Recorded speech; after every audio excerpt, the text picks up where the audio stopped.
coverage of the fourth State of the Nation address of President Bongbong Marcos. I'm Kathy Yang.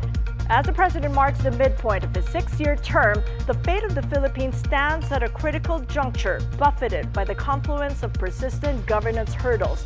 The Philippines faces the urgent realities of disaster and climate resilience. The recent severe flooding across the country has brought to the fore everyday vulnerabilities faced by communities, underscoring the need for decisive leadership and forward-looking reform. Today's SONA places a heightened political climate brought on by last Friday's decision by the Supreme Court to void the impeachment complaint against Vice President Sara Duterte. It also comes just days after President Marcos negotiated with the leader of the most powerful country, U.S. President Donald Trump, to lower tariffs imposed on Philippine goods.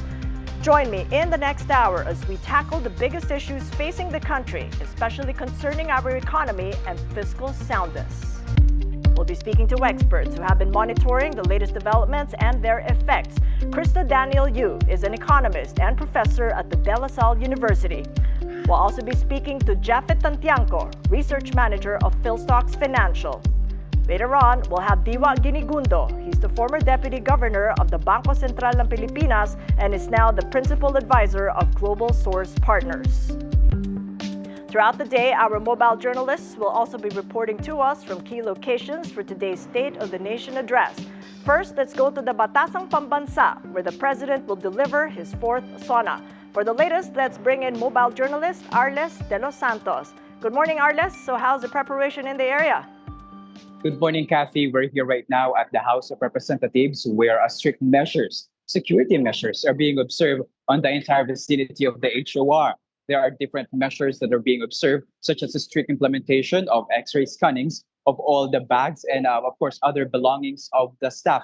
And, of course, our fellow media men here in the areas. Today, we are going to expect the State of the Nation address of President Bongbong Marcos. But just a brief information, Kathy. Right now, we are confirmed with the NCRPO that they are going to deploy over 16,000 police officers on the entirety of the National Capital Region in observance of the State of the Nation address of the President. Aside from that, the Quezon City has suspended classes for the people, of course, to join in harmony with the State of the Nation address. And of course, we also have here today that we are expecting how the President will talk about the realities of the economy, of course, and how it is being affected and reflected in the lives of our fellow Filipinos, rather, and how it it's a decision, of course, to be decided by the people if they are actually feeling the betterment of the programs of the president or it's just getting worse throughout the years. Well, we're feeling the rains out there. How might that prove to be a challenge for the arrivals later on as the SONA gets started? Yes, actually, Kathy, we can see here that there's a bit of traffic outside the House of Representatives, and actually the rains are just coming in and out of the sky. So we are expecting that this hopefully might not affect the flow of the program that we have here at the House of Representatives today. Well, it sets the backdrop indeed. Thank you so much for that update. Mobile journalist Arles De Los Santos reporting live from Batasang Pambansa. And from the House of Representatives, let's now head over to the Senate. And for the latest, let's bring in mobile journalist Merimon Reyes. So Merimon, kamusta na dyan? Good morning, Kathy. Around 10 a.m., the regular session of the Senate under the 20th Congress will formally open, and the part of the agenda would be the election for the Senate leadership. So later on, we will be finding out if Senate President Chis Escudero will be continuing with his leadership, or if Senator Tito Soto, as vouched by other lawmakers, might be having a turnaround when it comes to the votes of the lawmakers, or maybe ending up as a minority leader. Aside from that, there is also an anticipation, because when it comes to the State of the Nation address of the president, here at the Senate of the Philippines in Pasay, Senate President Escudero also ordered for the removal of the red carpet. This is in light of the recent typhoons and floodings due to calamities and the Habagat. And several lawmakers, including Senator Loren Legarda, J.V. Ejercito, also called for the simplicity of the ceremony and to not make this day a fashion show. But in comparison, as observed in previous years, there is a red carpet along here inside the Senate, wherein the lawmakers will be having a media photo opportunity gracing their outfits. And according to the lawmakers, it's better to put the attention on things that matter most. So later on, after their first session today, once arriving at the Batasan, they are also expecting that the president will be tackling and discussing infrastructure projects, flood control measures, and several issues that need attention most. Kathy. Mariamon, what's going to be the atmosphere like then? There's no red carpet. And there's a lot of rain outside, and it's pouring. It's pouring buckets still after a week. How might that make people more focused on the real and important issues of the state of the nation? That's correct, Kathy. Actually, that's the point of the simplicity for this day. We should, as according to the lawmakers, the attention should be given to the issues that matter most, the simplicity of the outfits, and the efficiency of the agenda for today. So we are expecting, as soon as they begin around 10 a.m., they'll be finishing with the election. And also, we hope to gain more information with the Senate sitting as impeachment court on the supposed unconstitutional impeachment case against Vice President Sara Duterte. So we're expecting and we're hoping that that's going to be part of the agenda for today. But if not, possibly by tomorrow. But several lawmakers already expressed their dismay on the unconstitutionality of the impeachment case as stated by the Supreme Court. But aside from that, we are expecting that things will come and go as scheduled, and hopefully by noon, the senators will be leaving the building and will be arriving hopefully under an hour or in an hour right there at the Batasan complex, Kathy. Lots of issues to tackle as the 20th Congress opens, certainly going to keep them busy. Mobile journalist Mariamon Reyes, thank you so much, reporting live to us from the Senate in Pasay City. And ahead of today's SONA this afternoon at the Batasan, here's a roundup of our top stories. The onslaught of the southwest monsoon or Habagat and tropical cyclones Grising, Dante, and Emong has left more than 30 dead and damage to agriculture and infrastructure worth over 7 billion pesos. In the latest situational report from the National Disaster Risk Reduction and Management Council, a total of 31 have died from the weeks-long rain. 17 have been injured and 7 still missing. The number of affected families has risen to over 1.7 million, translating to over 6 million individuals. The NDRRMC added that damages to infrastructure have totaled 6.5 billion pesos, affecting 496 structures, while the agricultural sector has already incurred 791 million pesos in losses. Today, some Metro Manila LGUs have canceled face-to-face classes, including Malabon, Navotas, and Muntinlupa. Quezon City has no classes today due to the State of the Nation address. Meanwhile, the Philippine government remains optimistic that it can negotiate with the U.S. a much lower tariff rate. U.S. Ambassador to the Philippines, Jose Manuel Romualdez, told Bloomberg the Philippines will aim for a 15% levy 4 days before the current tariff rate of 19% takes into effect. Trade Secretary Cristina Roque conceded on Friday U.S. President Donald Trump's decision might be final, but she still hopes for a further reduction. Trump made the announcement after President Marcos visited the White House last week. And here at home, the House will file a motion for reconsideration over the Supreme Court ruling declaring the articles of impeachment against Vice President Sara Duterte unconstitutional. House spokesperson Princess Abante claimed that the unanimous decision essentially amended the Constitution by adding stringent requirements on the impeachment process.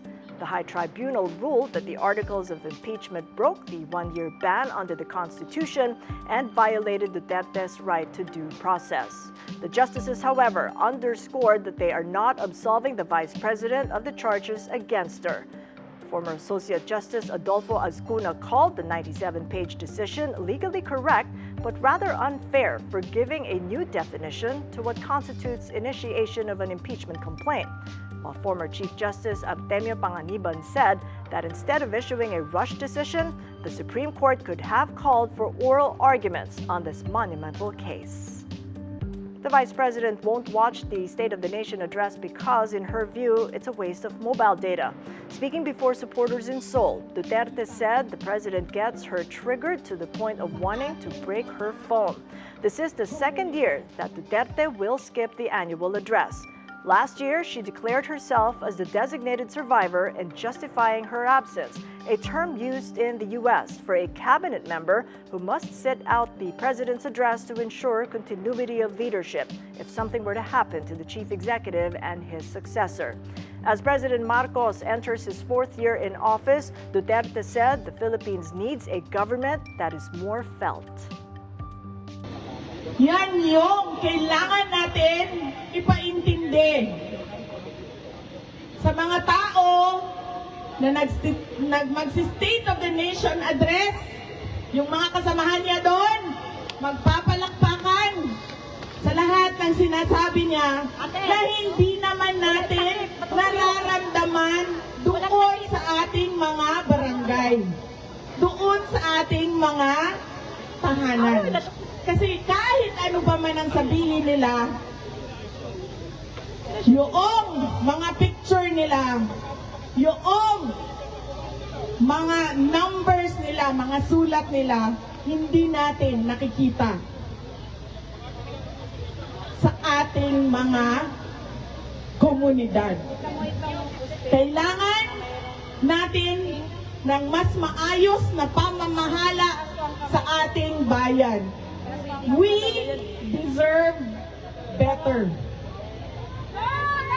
Hindi kami ang sasabihan, hindi tayo ang sasabihan na okay na yan. Ganyan talaga yan. Hindi pwedeng ganyan ang sagot ng gobyerno. Let's dig deeper into these issues. We have Diwa Ginigundo, Krista Daniel Yu, and Japhet Tantiangco joining us today. Good to have with us all. Thank you so much for being here on a very rainy sauna day. Let's contextualize this discussion and start with the junking of Sara Duterte's impeachment complaint at the Supreme Court. It comes just 72 hours before the State of the Nation address. What do you make of the decision and the timing? Diwa. Well, we respect the decision of the Supreme Court about the decision to declare the impeachment, the articles of impeachment to be unconstitutional. However, they're using a new definition and applying it on the present case involving Sara Duterte's impeachment. Okay, and for me, there is also a space for a possible compromise, and this is for the Supreme Court to issue a supplemental resolution and invoking the doctrine of operative facts. This means that all the things that have been done can be considered to be valid and then apply the new definition of what initiation is all about prospectively, but not in this case. Because the House of Representatives, in coming up with the fourth resolution, involving 215 signatories among the members of the House, precisely adhered to the old definition of what initiation is all about, which means that there is filing of the resolution and there is referral to the Committee on Justice. And this was all done. But the Supreme Court seems to have come up with a new definition. So I think, as one jurist would say, there is a space for a possible compromise. Space of a possible compromise also brings to the fore still the uncertainty.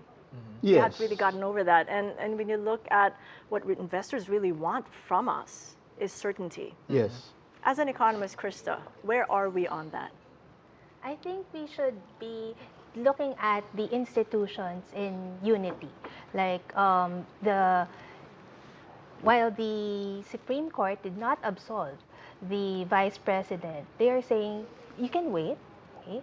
And this gives us time to listen to the President now and say, hey, this is what our plan is, and Congress should focus on this first, and maybe after that, they can work on the impeachment once it's already viable in February. Well, that takes us to the markets now. So markets trade, peso trading, and the PSEI in just about maybe 15 minutes. Yep. I'm wondering how investors might react, or maybe even not react to it, because there's a whole lot of others to react to Yes. or act on, especially with the Fed deciding this week. How do you think they would? Yep, I do agree with you, Ma'am Kathy. So for now, from a market standpoint, I believe investors won't be reacting much to that.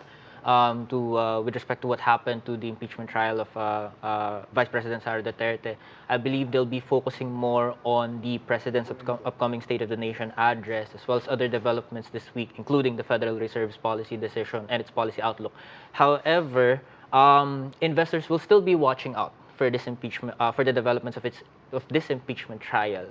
If it prolongs, if it deepens further the political divide within the government, and if it takes more of the government's time, which could have been used for other, for other matters like developing policies, then that could be the time that it begins to have a negative effect on investor sentiment. Well, what exactly would you like to hear later on at 4:30?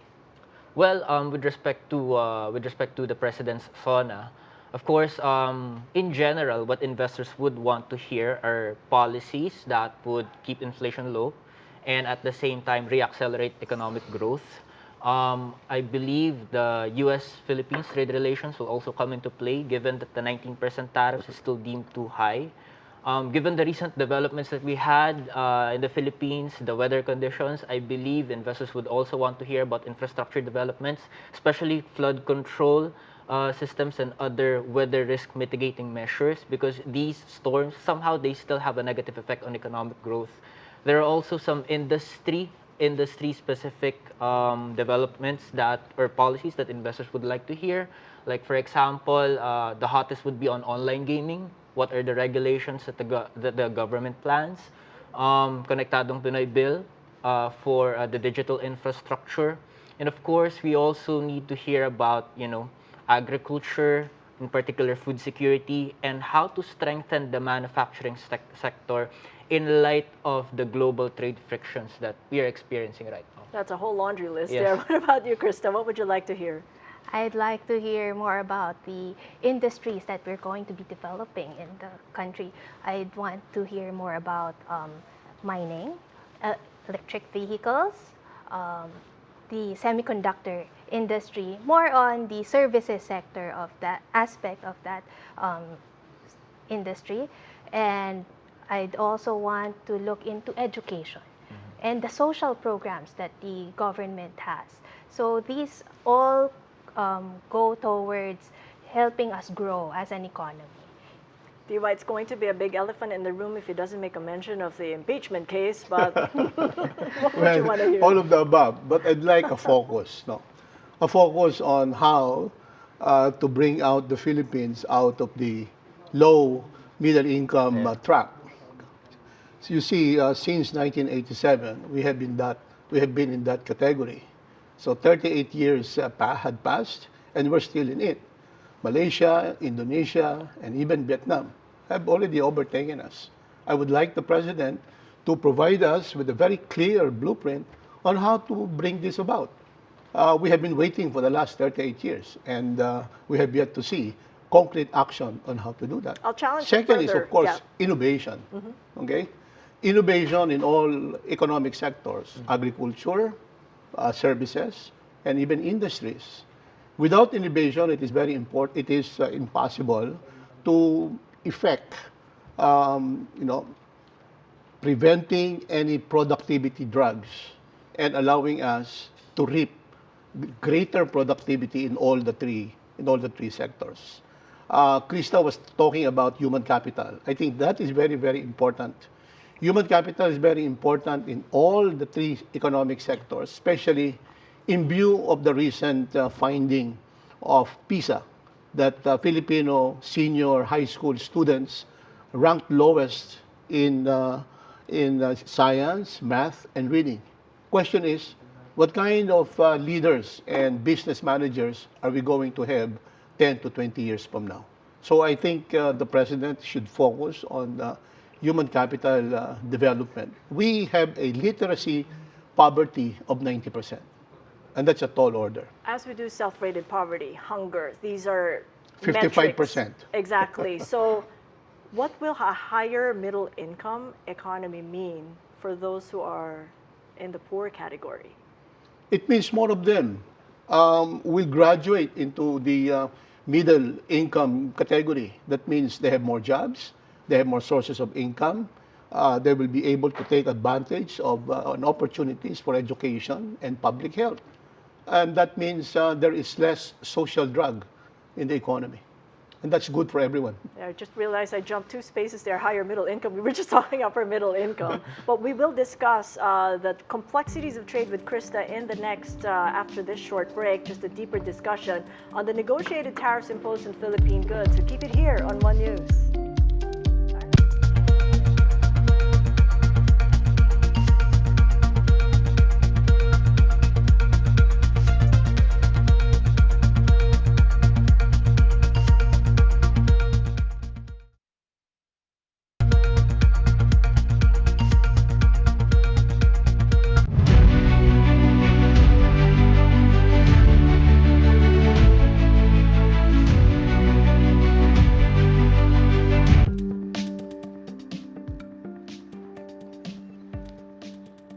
Welcome back to our special coverage of the President's State of the Nation address. I'm Kathy Yang.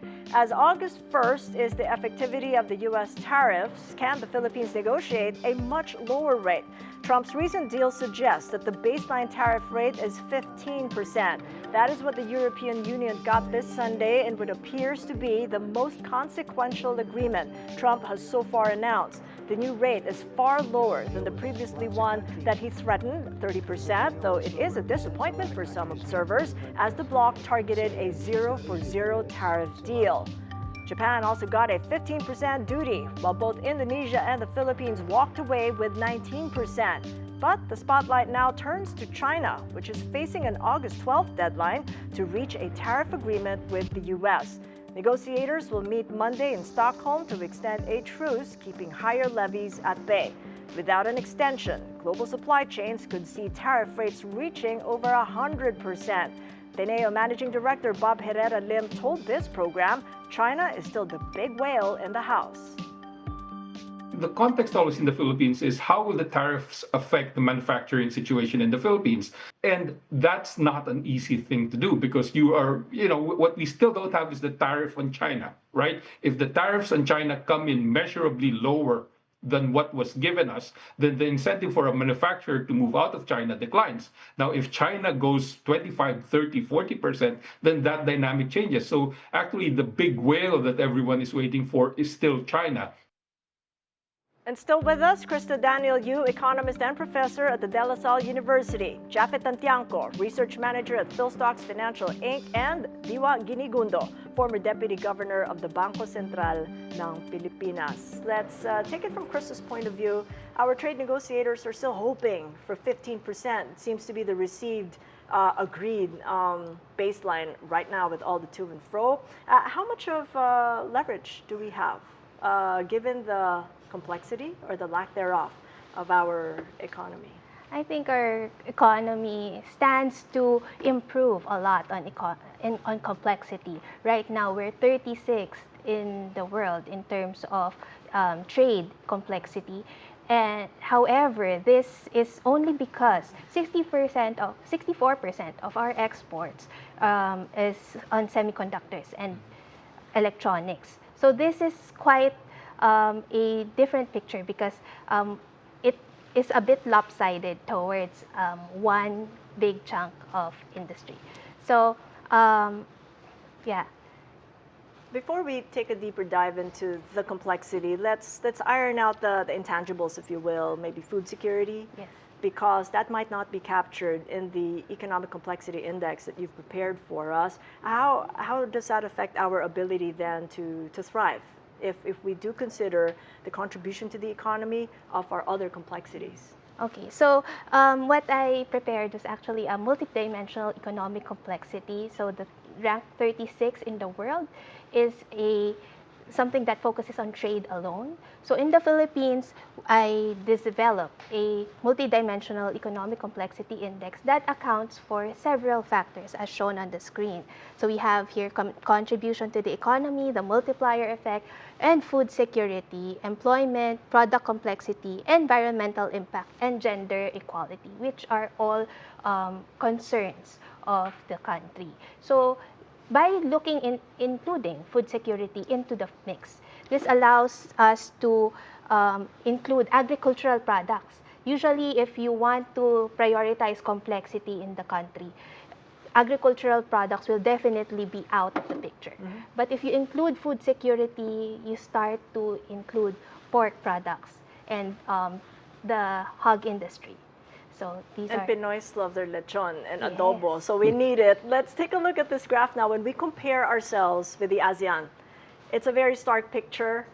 A lot of times we're said to be left behind or a cellar dweller. Let's Yeah. take a look at that chart because it is so striking Yeah. just to see the Philippines coasting along. Yes. Take a look at that dark green line there. yes, And it's even saddening to see that the lighter green line is Vietnam. Vietnam. It just kind of zoomed up. And I was looking at when that happened. It was the global financial crisis of Yes. 2007-08. I mean, tell us what happened there. What did we not do that Vietnam did? Because it was both for the exports and imports. Yes. Thank you for pointing that out. I think what Vietnam did was, at that point, Intel moved to Vietnam around the global financial crisis. So that's one of the things. Another thing would be their textile industry. They started opening up and they really invested on research and development. So that's something that we did not do. Vietnam right now invests around 1% of their GDP in terms of research and development. But in the Philippines, we only invest less than 0.5%. And that's very, very small. So we should have space for research and development. We should have had that before. I mean, you know, what did Winston Churchill say?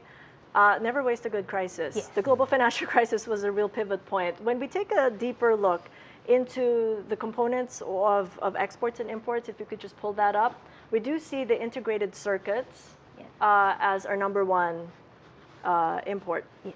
and export. A little less so when it comes to export. So what happens is, and my understanding is, it's intermediate goods. Yes. We kind of like piece the gadget that comes to us, and then we export whatever little, you know, widgets we put in to make it a little more value added. Yeah. But that's not enough, right? Yes, Because it doesn't bring us up in the value chain that provides jobs and more opportunities. We're actually at the tail end where we have assembly, testing, and packaging, ATP, here in the Philippines. So those are the low value activities in the value chain. What we have to do is to move up the value chain in semiconductors. And we can do that by focusing on IC design. So that's something that does not require, it requires a lot of capital still, but it's not as much as foundries, which requires billions of pesos. Right, and just to make sure that we get it right, this is the import profile of the Philippines, and I see cars as the Yes. other huge spot there. Yeah. Probably the reason why America is importing cars to us tariff-free. Is that right? I mean, are they building on that then? Probably, but actually, most of our imports of cars come from China. So what the government is saying is they had to humor Trump. That's why they allowed the zero tariff and just let it slide that we got a 1% percentage point decrease in the initial 20% tariff rate. So at the end of the day, we're not really importing that much cars from the United States. Exactly, but it's really clear that we need to explore developing a local production network Yes. to get into the high complexity products and provide jobs, opportunities. Diwa, how do you think the president should communicate that where we stand? Because it looks really dire when we look at the charts. Well, let me recall a book by Raghuram Rajan, Breaking the Mold.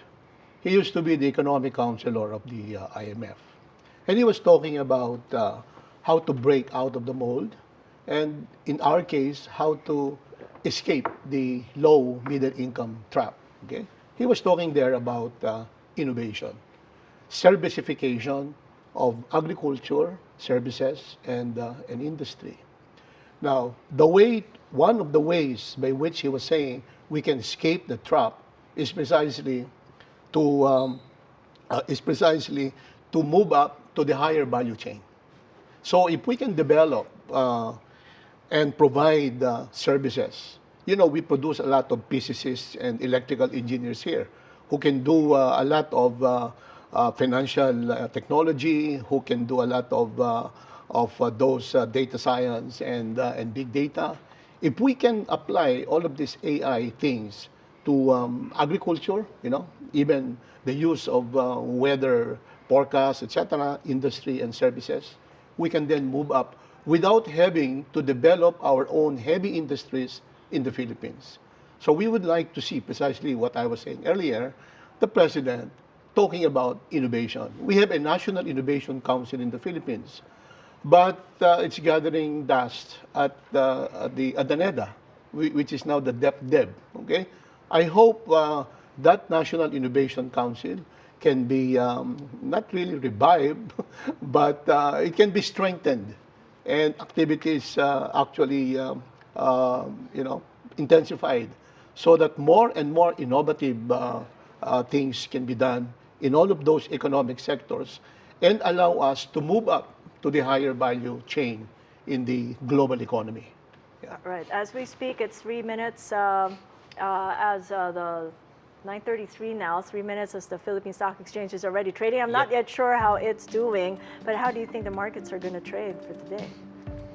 Well, if you're going to look at historical data for the past 10 years, on the day of the sun, usually the local market declines, and this could be because of investors' cautiousness. So investors are going to exit the market for the time being, while they're waiting for what the president has to say.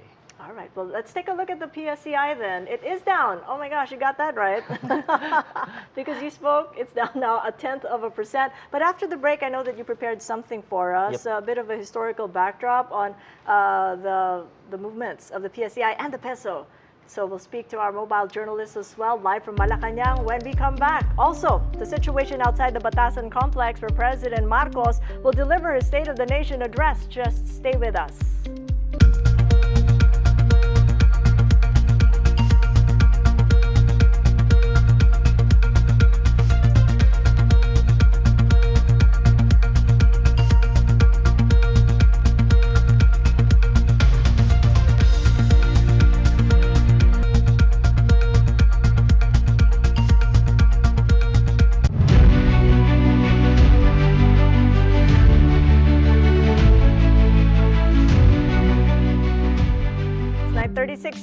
Here in Manila. Welcome back to our special coverage on the President's State of the Nation address happening in just a few hours. I'm Kathy Yang. Throughout the day, our mobile journalists will be reporting to us from key locations for today's State of the Nation address. Let's now check in on the situation along Commonwealth Avenue in Quezon City, where protesters are currently gathered to voice their demands. We now go to mobile journalist Evan Tarinque, reporting live on the ground. So Evan, what is the mood like there? We are here actually currently sa Quezon Memorial Circle, kung saan makita nyo actually sa likod ko, tuloy-tuloy yung pagkikilos protesta nung mga kapatid nating galing sa Alyansa Makabayan, Bagget ng Luzon. No? Kanina pinagsisigawan nila yung usaping lupa. No? Pangatlong taon na raw ito ni President Bongbong Marcos. May problema pa rin daw sa usaping lupa. Isa rin doon sa sinisigaw nila kanina, itong yung pagpasok ng mga imported na bigas na nakaka-apekto raw sa mga magsasaka, lalo na daw sa gitnang Luzon. No? Ani nila, hindi naman daw dahil sa basa or nasira yung mga palay na kanilang itinanim. Kaya bumaba yung presyo ng ilang mga bigas. Dahil daw sa importation na nangyayari. No? Kaya naman, yung ilang mga magsasaka daw, nahihirapan mahihirapan na kumita dahil nga yung presyo ng mga palay na ipinibenta bagsak presyo. Sa mga oras na ito, Kati, merong dalawang binabantayan na grupo, no, minomonitor yung authority na ngayong umaga. Isa galing sa University Avenue at ito naman yung nasa bandang Philcoa, no, ayon sa ating source na nakuha grupong bayan at mga kaalyado nito ang magsasagawa ng programa dito sa may Commonwealth kasama sa inaasahan ngayong umaga nga itong Bayan Southern Tagalog, Kilusan and Agham at Kilusang Magbubukid ng Pilipinas. Mamaya bandang 11 a.m. ng umaga darating din ang grupo mula Bayan Metro Manila at EMU. Pagkatapos nito ay magkakaroon ng main protest bandang alauna ng hapon sa may Tandang Sora area. Sa ngayon, kasi medyo maluwag pa yung daloy ng trapiko papuntang Fairview, pero yung pa-southbound, yung papunta dito sa Quezon City Circle, grabe na, no, mabigat na yung daloy ng trapiko at inaasahan niya na maya-maya pa, mas bibigat pa yan pag umikot na or dumating pa yung ibang mga magpoprotesta ngayong araw. Kaya pinayuhan ng mga otoridad na maghanap na ng alternate routes yung mga kapatid natin para hindi na sila ma-struck sa traffic mamaya. Kathy? Evan, sagabal ba yung pag-ulan, yung pabugso-bugsong ulan? Or tuloy pa rin sila? Kasi sa mga oras na to, no, medyo maayos pa naman yung panahon. No? Walang bugso ng pag-ulan na nararanasan currently. Actually, medyo makulimlim. Pero kanina pa to, no, tuloy-tuloy naman yung kanila pagpoprotesta. So we're waiting kasi mamaya pa, iikot na naman. Iikot ulit. Ang grupong ito maya-maya papunta naman sa may kabilang side. Okay, ingat kayo dyan. Mobile journalist Evan Parinque reporting live from Quezon City. Around 16,000 police officers will be deployed to ensure security on SONA Day. Let's get updates on the ground now from mobile journalist JF Rivera in Quezon City. So how's the security situation looking now, JF?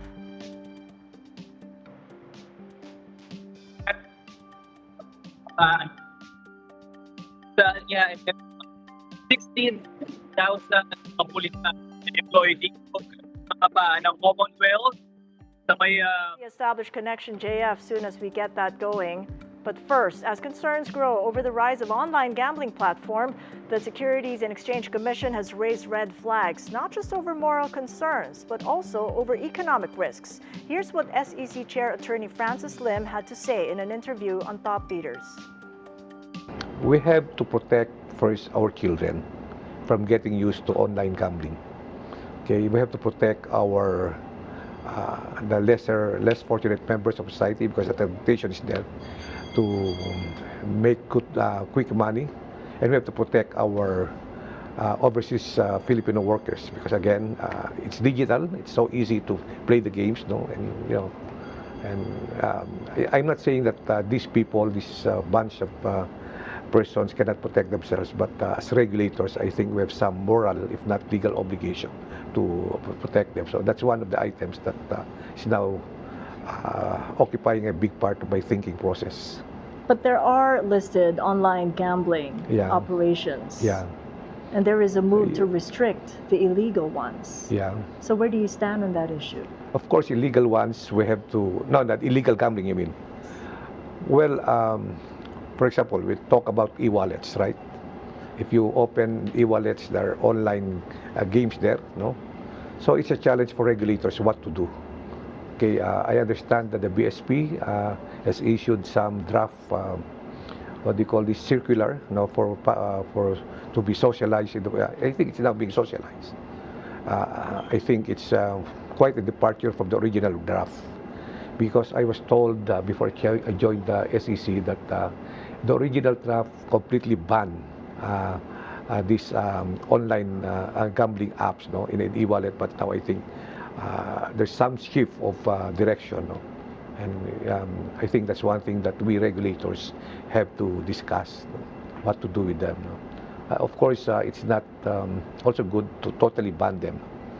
For example, what I have in mind, no, if we can have a minimum deposit in your e-wallet before being allowed to gamble online, no? To play those games. For example, 50,000 at least in your e-wallet, so that you protect the children, the school children, protect the students, you protect the OFWs, no? So that you make it hard for them, no? It's not that we're dictating on them, but I think we have to have an environment where everybody is happy, balancing things. President Bongbong Marcos made headlines during his third SONA in July last year when he announced a total ban on Philippine offshore gaming operators, or POGOs. Citing its, quote, grave abuse and disrespect to our system of laws, Marcos said POGOs, while posing as legitimate businesses, had devolved into criminal hubs for scams, money laundering, human trafficking, and even murder. Early November 2024, he signed an executive order number 74 to formalize the ban, and in February this year, the Financial Action Task Force removed the Philippines from its gray list, citing stronger anti-money laundering efforts, a move the palace credited in part to the POGO crackdown.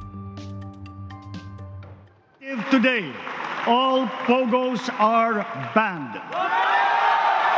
I hereby instruct PAGCOR to wind down and cease the operations of POGOs by the end of the year. Let's head back to our mobile journalist JF Rivera in Quezon City. So how is the security situation there at the Batasan Pambansa, JF? Kathy, may kahigpitan na nga ang seguridad sa paligid ng Batasan, no? Kaya mayroon naka-deploy na 16,000 na kapulisan dito nga sa kahabaan nitong Commonwealth, sa Litex at yun nga, sa paligid ng Batasan. At inaasahan na nga nila ang pagkagsa ng mga rallyista, no? At kaya nandito sila para ipatupad at masigurado ang kaligtasan at kaayusan sa lugar. Dagdag pa rito, suspendido naman na ang klase, both private and public classes dito sa Quezon City. Okay, thank you so much. Mobile journalist JF Rivera joining us, seeing the reinforcements there, staying put until the SONA takes place. So still with us in our hour-long SONA special, Japhet Tantiangco, research manager at Philstocks Financial, Niwa Ginigundo, former deputy governor of the Bangko Sentral, and Krista Daniel Yu, economist and professor at De La Salle University. Let's pick up on that, Japhet, on the POGOs and the ban. That had like multi-sectoral effect, if you will, that we're still feeling right now in the real estate sector, food, logistics. How have the markets been like, and the industries that it has affected, because jobs were lost as well as created new ones? Well, with respect to the POGO ban, I believe it has been accepted positively by the general market because of the positive effects, the security issues that it was able to address. At the same time, because of that, I mean, it added to us exiting the FATF's gray list. So it has been received positively by the general market. However, it has, it has negatively affected particularly the property sector. I mean, if you're going to look at the property index right now, it has declined because of the impact of the POGO ban. I mean, because of the POGO ban, because of the POGO ban, there was a lot of freed up office spaces. And at the same time, of course, the POGO workers, they were also, some of them were staying in residentials, which are also offered by the property sector. And so when the POGO ban happened, so it hit the office spaces, it hit the residentials. And so for those who are exposed to them, so the likes of Mega World, the likes of Ayala Land, so they were heavily hit. And you will still see that today. And it's already a year, so Yes. we see that the transformation is still in process. Krista, in what way is this weighing on our economic growth then? This sort of pivoting away from something that's been banned and finding other businesses that have opportunities. So it's actually like what Japhet said earlier. It's good that we are able to increase security. So the lower crime, the more secure environment would actually encourage economic growth. However, this also opened avenues towards e-gaming here in the Philippines. So that currently is our major concern, and I believe that we should be regulating rather than banning this. If we ban something, people would just want to do it, just like other substances in the market. But with regulation, we are able to initiate safeguards that would protect the citizens of the country. Would you want to hear a ban? Any kind of ban during SONA later on, Diwa? Well, personally, I'm not in favor of any kind of gambling. Okay. Yeah. Second, I think those freed up spaces, both business and residential, should open up opportunities for more productive, more legitimate, and better promising types of opportunities. I mean, those offices can put up and host more BPOs. Yes. Okay, it can host more shared work environment. Now, this is the new thing in Singapore and in Hong Kong, and that's available space for this type of business opportunities. So I think the focus should be more on those business opportunities that will really provide better employment opportunities, more productive opportunities for our people. Let's go back to the markets, Jafet, because we opened lower by about 0.1%. I think it still is. It's holding at a lower point there, along with the Philippine peso. If we take a look at it, I know that you prepared a 10-year view. Yep. Just very quickly, could you take us through it before, during, and after? How do the markets perform when SONA happens? Okay, so the chart that I've prepared is a week-on-week chart, and this is for the past 10 years. And if you're going to look at the charts in general, or if you're going to look at the average in general, the PSCI and the peso, they move quite the same. So for the PSCI and the peso, the week before the SONA, so for the PSCI, it declines, and for the local currency, it depreciates. But at the same time, if you're going to look at the week after the SONA, the PSCI increases, and at the same time, the peso appreciates. That's what we're seeing there in that candlestick chart. Take us through that. It's a little bit complicated with the colors, but yeah, I get your point then. Yeah, let's go first with the PSCI. So first you have the for the PSCI, as mentioned, in general, it declines. The week before the SONA, it declines, but the week after the SONA, it increases. And this reflects investors' cautiousness. I mean, they would want to hear what the president has to say first, and so they're going to exit the market. But as far as we can see with the charts, for the most part, they have been satisfied with what the president has said, and that has caused them to get back into the market after the SONA. In fact, if you're going to look at closely for the PSEI, the declines for the past 10 years, they only started in 2019. And then they went into the pandemic years. Of course, in 2019, perhaps investors are also factoring in other things. Like, of course, back then, you still had the U.S.-China trade war. At the same time, you had the reenacted budget, which somehow dented confidence in the government, and all of those eventually leading to a slowing down of economic growth.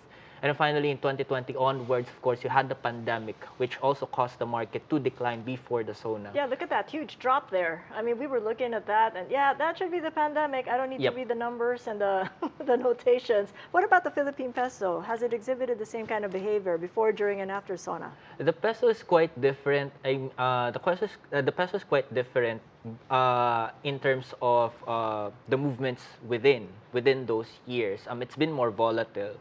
But in general, it has also, like the market, it has depreciated before the week before the SONA, showing investors' cautiousness, including foreign investors. But after the week after the SONA, the peso appreciates again, which shows us that for the most part, investors, including foreign ones, they appreciate what the presidents say. And that's what causes them to get back into the market. Yeah, when you look at the dollar-peso exchange rate right now, at this moment, it's weaker at 57.13 to the dollar, coming from 57.11. We got about 7 minutes to go. I wanted a bit of fast talk amongst us. You can say a few words, maybe, or a few phrases when I say a certain phrase that has really resonated with us over the past year. I'll start with ease of doing business. What comes to mind? Many more miles to go.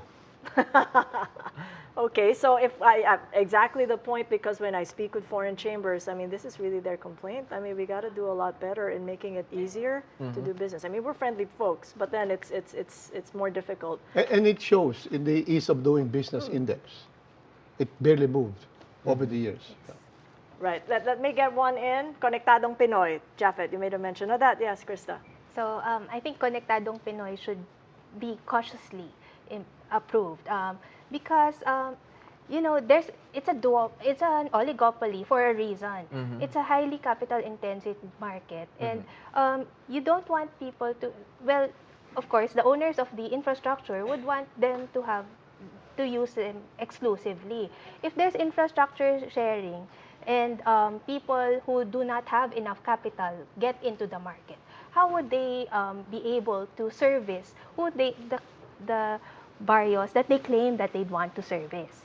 So I think that's what they should be looking at Konektadong Pinoy. And they are acknowledge that in the far-flung areas, they should be they have Starlink. They use Starlink. So I think with the Free Wi-Fi Act, government can actually tap into resources and fund this for the people. I guess that leaves us to Japhet. I'm going to pick out hunger.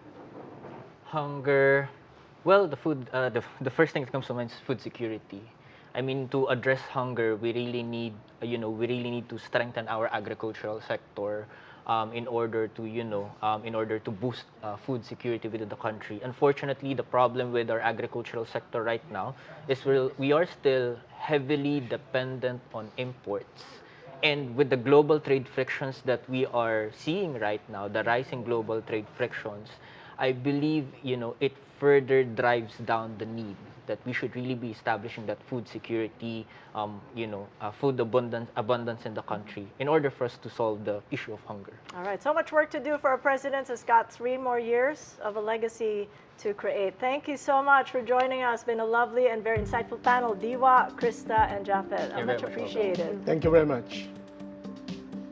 And let's now check on the situation in Malacanang. Security checks underway as the president is expected to leave shortly for Batasan. Mobile journalist Julie Baisa is now on the line. So what's the latest there, Julie?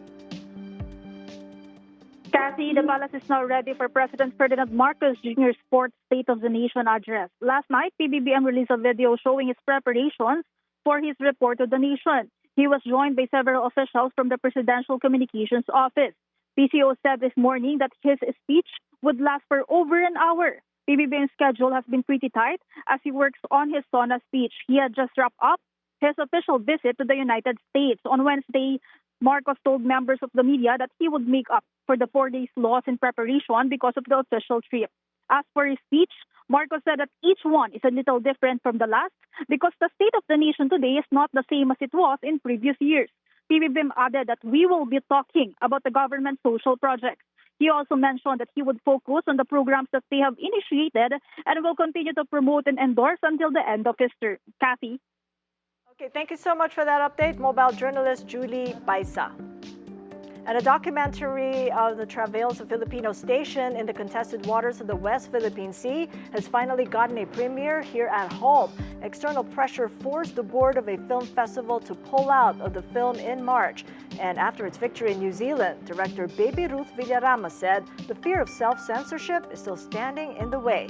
Mobile journalist Jazz Paredes has his report. Award-winning documentary Food Delivery Fresh from the West Philippine Sea premiered in Makati on the eve of the State of the Nation address. While the timing aligns with the SONA, organizers confirm that the premiere is scheduled to coincide with the international screenings in New Zealand. The documentary, directed by Baby Ruth Villarama under Voyage Studios, won its first award at the Doc Edge Film Festival after previously being banned and pulled from Philippine Film Festival just days before its premiere due to external pressure. Instead of being screened locally, it was first shown in New Zealand. The long-awaited Philippine premiere drew a full house in Makati. Lines piled up at the cinema entrance with viewers full of high hopes.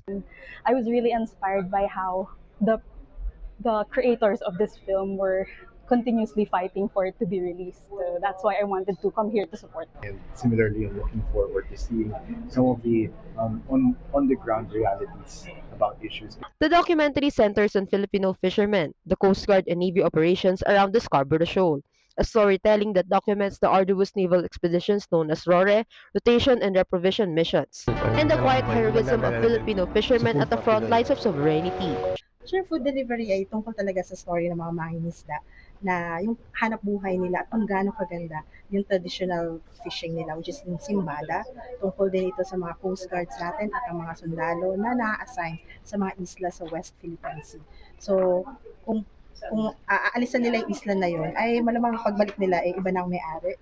Aside from being constantly monitored by the Chinese during their filming, Villarama shares their biggest challenge. The biggest challenge is the censorship and the self-censorship here in the Philippines. Nakakalungkot na sa sarili nating bayan ay nahihirapan tayong maipalabas itong pelikula na to. I mean, as we speak right now, only one cinema is standing behind food delivery. Despite the clamor and the high demand. Imagine more than 1,000 people and the other cinemas are still cautious. Big personalities came to show their support in the film. I'm hoping it can be a movie that can really talagang ma-move yung mga Pilipino na mas gumalaw para sa mga mangingisda natin. I'm hoping like many Filipinos na may part ng SONA na pag-uusapan ng West Philippine Sea, especially yung mga kababayan nating apektado talaga dito sa mga ginagawa ng China. Secretary of National Defense Gabriel Teodoro wished that more theater owners allowed the screening of the documentary. Ako yung nakikiusap sa lahat ng may kakayahan na maglabas nito. Theater owners, owners. Ito ay tailor-made for theaters. Kung ilalabas sa public areas, which they're willing to do, mawawala yung mga epekto eh. So, nakikiusap tayo, very humbly, nakikiusap. Pagbigyan natin ang ating mga kababayan na makita ang epekto sa kanila ng gawain ng China sa West Philippines. One of the stars of the film, the fishermen themselves, came to the premiere. Siyempre masaya kasi para malaman ng mga tao sa lahat, pati sa mataas ng gobyerno natin na yung mga pangyayari sa diyan sa Aras Calaburo kasi matagal na namin talaga diyan yung problema yung China talaga diyan kasi mas maganda pa noon magkapasok kami noon doon sa Calaburo pero ngayon na hindi na. Director Villarama's team hopes to make the film available on streaming platforms and encourages other cinemas to follow. The next screening is scheduled for August 7 at the same venue. Mobile journalist Jas Paredes, we are One News. Money Talks would like to thank PLDT Home for providing the connectivity for our SONA coverage. That is it for us today. I'm Kathy Yang. Have a great day ahead on the State of the Nation address happening later on at 4:30 here on One News.